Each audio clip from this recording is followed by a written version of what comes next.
ভারতে সফররত আফগান পররাষ্ট্রমন্ত্রী আমির খান মুত্তাকির সংবাদ সম্মেলনে কোনো নারী সাংবাদিককে ঢুকতে দেওয়া হয়নি, ফলে ফুঁসে উঠেছে ভারত জুড়ে বিতর্ক। কিন্তু ভারত বলছে আমরা নই, দায় আফগান দূতাবাসের। তাহলে প্রশ্ন উঠছে, কূটনীতির আড়ালে কি চলছে নারী বিরোধী রাজনীতি?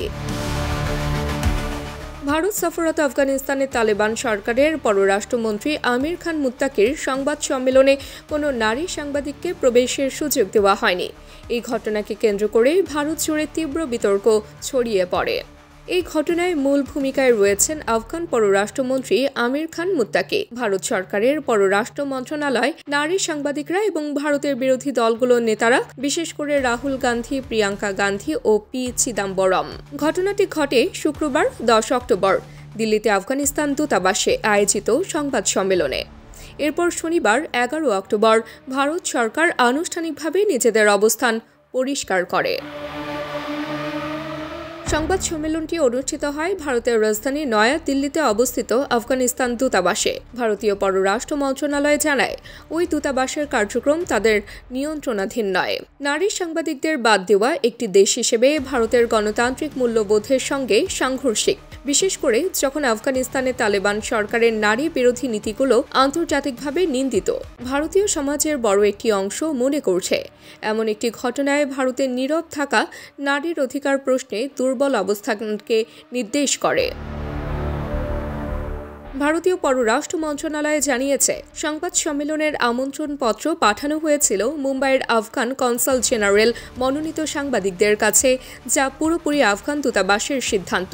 তারা দাবি করেছে ভারতের কোনো এখতিয়ার নেই সেখানে। কিন্তু নারী সাংবাদিকদের অভিযোগ, তারা ড্রেস কোড মানলেও প্রবেশের অনুমতি পাননি। সোশ্যাল মিডিয়ায় অনেকে ক্ষোভ প্রকাশ করে বলেন, এটি তালেবানদের নারী বিরোধী নীতিরই প্রতিফলন। তালেবান সরকার সম্প্রতি নারীদের বিরুদ্ধে আরও কঠোর নীতি গ্রহণ করেছে। আফগান বিশ্ববিদ্যালয়গুলোতে নারীদের লেখা বই নিষিদ্ধ করা হয়েছে এবং মানবাধিকার, নারী সমাজ বিজ্ঞান, বিশ্বায়ন ও উন্নয়ন সহ 18টি কোর্স বাতিল করা হয়েছে।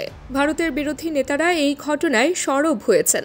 রাহুল গান্ধী বলেছেন, যখন আপনি নারী সাংবাদিকদের বাদ দেন, তখন ভারতের প্রতিটি নারীকে অপমান করেন। প্রিয়াঙ্কা গান্ধী প্রধানমন্ত্রী মোদীকে সরাসরি জবাব দিতে বলেছেন, নারীরা ভারতের মেরুদণ্ড, তাদের অপমান আপনি কিভাবে মেনে নিলেন? পি চিদাম্বরম আরও এক ধাপ এগিয়ে বলেন, পুরুষ সাংবাদিকদের উচিত ছিল প্রতিবাদে ওয়াকআউট করা। এই বিতর্কের মধ্যে বৃহস্পতিবার মুত্তাকি ভারত সফরে এসে ভারতের পররাষ্ট্রমন্ত্রী এস জয়শঙ্করের সঙ্গে বৈঠক করেন। ভারত এই বৈঠককে দুই দেশের সম্পর্ক পুনর্গঠনের একটি ধাপ হিসেবে দেখছে। এমনকি কাবুলে ভারতের কারিগরি মিশনকে দূতাবাসে উন্নীত করার ঘোষণা দিয়েছে, যা আফগানিস্তান সরকার ইতিবাচকভাবে গ্রহণ করেছে। তাবাসসুম হক, আনিকা, দৈনিক আওয়ার বাংলাদেশ।